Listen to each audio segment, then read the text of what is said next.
Mwiriwe neza, twongeye kubaha ikaze, turagarutse. Ni ya shene yanyu, ya Rwanda yacu, ya Rwanda yanyu, ya Rwanda dukunda twese. Uyu munsi rero tujye kugaruka kuki abantu benshi bajya bibaza ngo ese ikibuga cy'indege cya Bugesera igihe cyubakiwe ikirangira, ese kigeze hehe, ko cyatangiye kera? Ibyo kuko ibibazo byose birahari. Ikibuga cy'indege cyatangiye kera mbere ya corona, kuko ubu ngubu iyo ubwiye umuntu ngo corona yumva ko hashize igihe kirekire cyane, kandi kuko kiriya kibuga cyatangiye mbere y'imyaka 3 mbere y'uko corona virusi ibasha kuba yagera mu Rwanda. Rero uyu munsi naje tugiye gutemberana, tujyane tumenye amakuru, ese kigeze he, ese kizarangira ryari, ese hari gukorayo abantu bangana gute, byose nibyo mugiye kumenyera muri iyi video. Mujye kure, turakira n'abasesenguzi batubwire cyangwa kumve neza icyo kiriya kibuga kiduhishiye nk'abanyarwanda muri rusange. Mujye kure.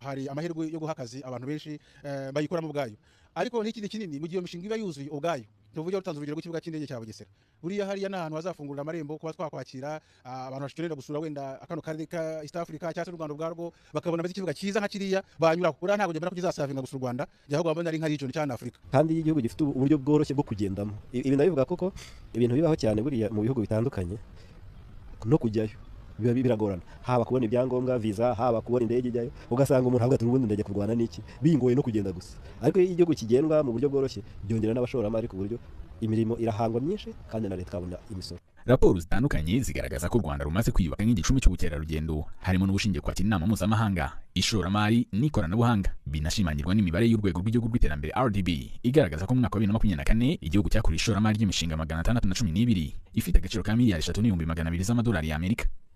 Naho mu bijyanye n'ubwikorezi bwo mu kirere, RDB igaragaza ko Rwanda muri uwo mwaka yagize uruhare rwa 33% by'ibicuruzwa bitumizwa n'ibyoherezwa mu mahanga byifashishije indege itwara imizigo ya cargo. Iba basesenguzi bahamya ko mu gihe ikibuga kizaba cyuzuye, ibicuruzwa byinjira n'ibitumizwa biziyongera, ndetse ngo bikazajyana n'ubwiyongere bwa sosiyete z'indege zishobora gutangira gukoresha iki kibuga mu buryo buhoraho.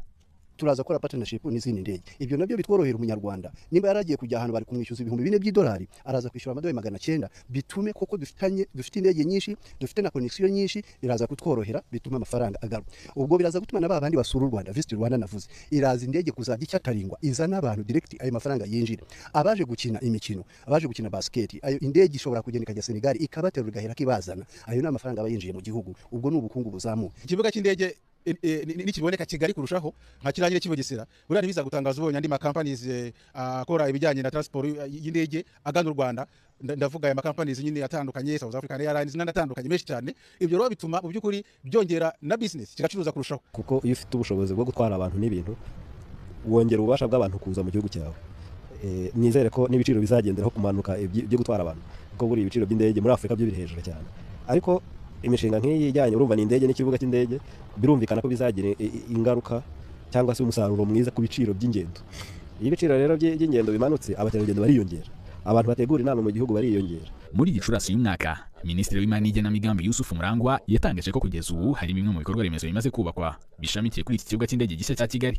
Hari n'imihanda 3, hari umuhanda principal unyura ku karere Bugesera, hari n'undi muhanda unyura Inyamata, hari n'undi muhanda uva Kabuga Masaka unyura inyuma nawuvuzeho, uva aho tubika ibikoresho unyura i Masaka ukagera ku kibuga cy'indege. Hari imihanda myinshi, hari no kwagura umuhanda uva Kicukiro ugakomeza ku kibuga cy'indege.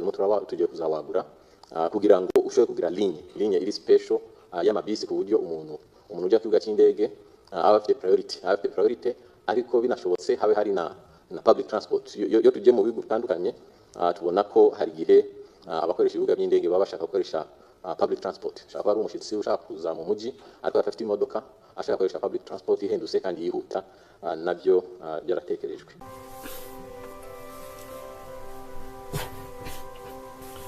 Twaje rero turahabaye, Rwanda yanyu turahababereye. Cyo musabwa nta kindi ni gukora subscribe kugira ngo tujye dukomeza tubane mu biganiro bindi bikurikiraho, ndetse n'inkunga yanyu irakenewe kugira ngo mujye mudukurikira neza nta kibazo. Inkunga nta yindi ni subscribe. Niba ibyo twavuze wumva ari byiza wakanda like, niba wumva hari igitekerezo bitangaho comment nta kindi ubundi tugakomeza.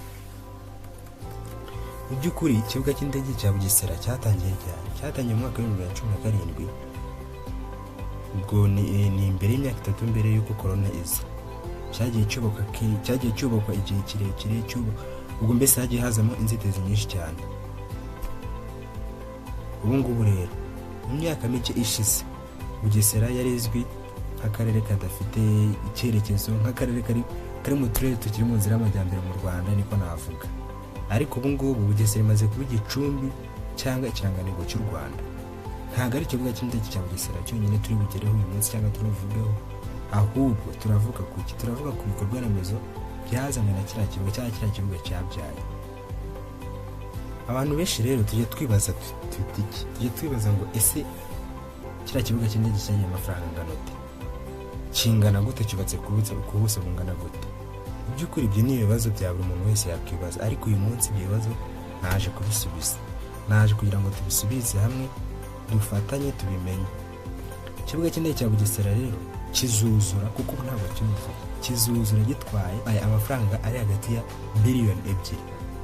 Ubwo ni biliyoni 2 zuzuye z'amadolari, ubwo mu manyarwanda ni triliyoni 2 n'igice. Ni amafaranga menshi cyane, kuko ingengo y'imari y'u Rwanda ibiri muri triliyoni 6 z'amafaranga y'u Rwanda cyangwa 7. Ariko wibaze ko kiriya kibuga cy'indege cya Bugesera ubwo bivuze ngo kizatwara hafi 1/2 cy'ayo mafaranga yose. Kirahenze cyane. Ahubwo twakwibaza ngo ese ko gihenze niko kizungukira n'abaturarwanda cyangwa n'abanyarwanda? Iyo witegereje u Rwanda cyangwa ukuntu igihugu cy'u Rwanda kigenda gitera imbere, usibye no muri Bugesera n'ahandi hose, usanga iterambere rigenda ryigaragaza cyane. Kuko nk'ahantu ushobora kuba waragiye nko mu 2017 icyo gihe gitangira kuba kwageze ubu ngubu, bitewe n'ukuntu habaye ushobora no kuhabiberwa, ariko ntago wahayoberwa, ariko haba harahindutse cyane pe cyane. Niyo mpamvu muri iyi video turi giye kurebera hamwe ibyo bintu byose, ndetse n'icyo ikibuga cy'indege kizazana usibye no mu Rwanda, muri East Africa ndetse no muri Africa muri rusange. Ni ukuvuga ngo mbere na mbere yuko kiriya kibuga cyubakwa cyangwa gitangira kubakwa, hari ikibuga cy'indege cya Kanombe International Airport. Iki kibuga cyari kimaze igihe kinini cyane, ariko iki kibuga gifite ubushobozi bwo kwakira abasaga miliyoni, hagati ya miliyoni 1 na miliyoni 2 ku mwaka z'abagenzi. Ariko wibuke ko ikibuga cy'indege cya Bugesera gifite ubushobozi bwo kwakira abarenga miliyoni 14 mu gihe kizaba cyuzuye mu mwaka wa 2030. Ubwo gikubye hafi inshuro 12 ikibuga cy'indege cya Kigali. Ni kinini cyane. Nyuma y'uko gifite ubushobozi bukeya kandi nyine mu Rwanda abantu basigaye batega indege ari benshi cyane, kandi n'abashoramari benshi ndetse n'abakerarugendo, Leta y'u Rwanda yafashe icyemezo gikomeye cyo kubaka ikibuga cy'indege kigezweho kandi kinini kijyanye n'igihe kandi gihesha ishema u Rwanda.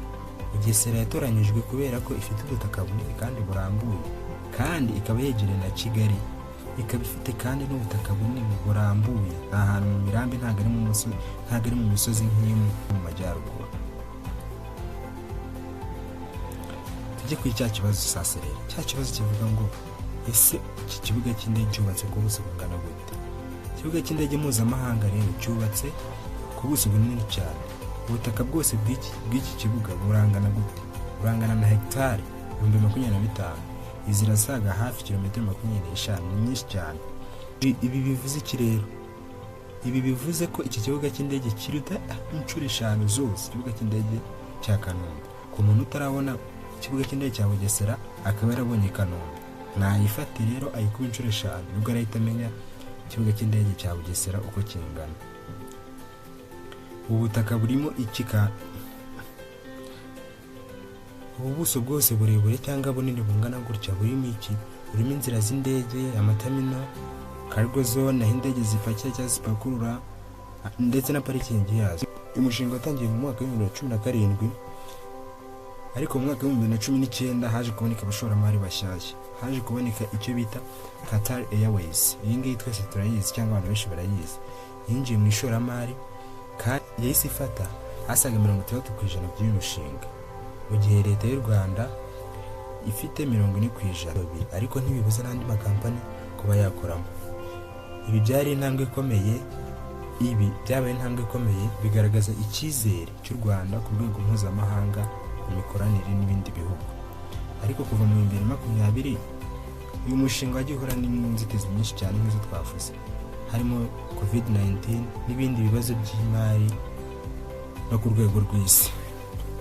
None rero wakwibaza ngo uyu mushinga ugeze hehe muri umwaka wa 2026? Kugeza ubu igisubizo kimeze gutya. Kugeza mu kwezi kwa mbere, ubwubatsi cyangwa imirimo yo kubaka iki kibuga cy'indege cya Bugesera igeze hagati ya 30 na 35%. Ni ibiki bimaze gukorwa rero? Inzira z'indege zimaze kubakwa zirasaga ibirometero 4.2, ubwo ni metero 2020 byo byararangiye. Ikabiri inzira kandi zikaba ziri mu ndende muri Afurika ku bibuga by'indege, nk'uko twabonye ko ikibuga cy'indege cya Bugesera ari mpuzamahanga kandi kijyanye n'icyerekezo. Hari kandi n'imirimo yo kubaka terminal z'abagenzi ariyo iri gutangira ubu ngubu. Imihanda ya mbere, drainage. Uyu mushinga kandi ukoramo abakozi basaga 2,000 bakora buri munsi. Urumva ko byatanze n'akazi ku baturage.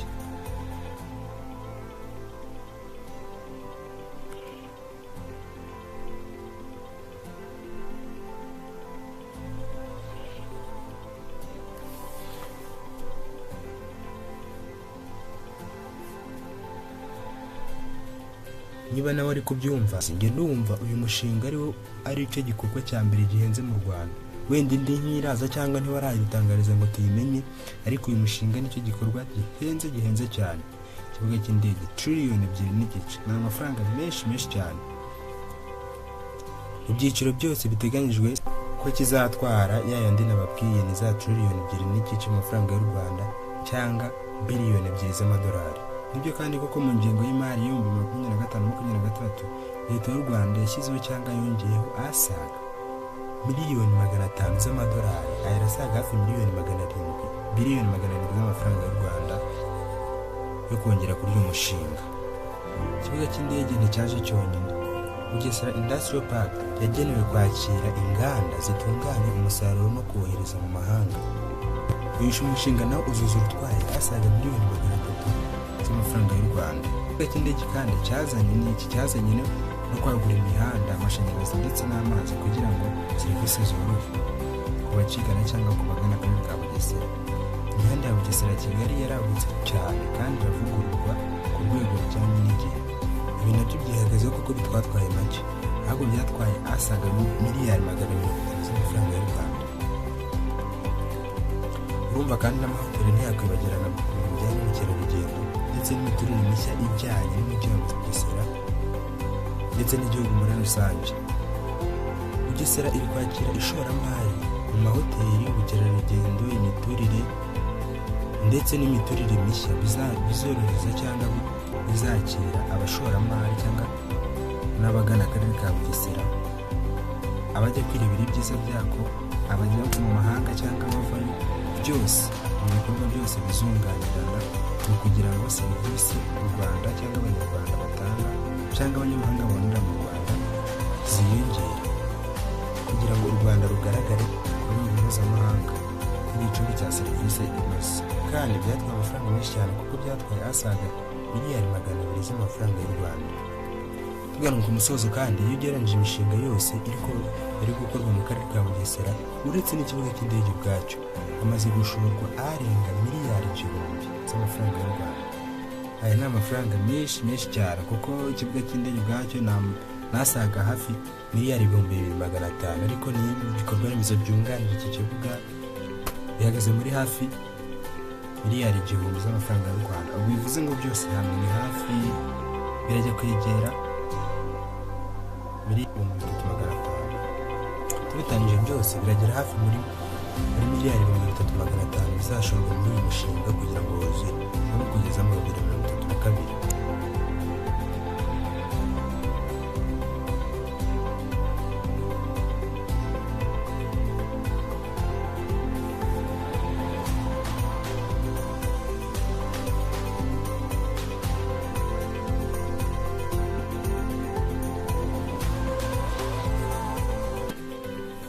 turabashimiye ko mwabanye natwe mukadutega amatwi nk'uko twabibabwiye nta kintu usaba gukora ngo ukore subscribe ibyegeranyo byacu byakunyura ukazajya bihita bikugeraho waba wakunze inkuru yacu ugakanda like ndetse waba ufite n'icyo ubitekerezaho ugakanda comment.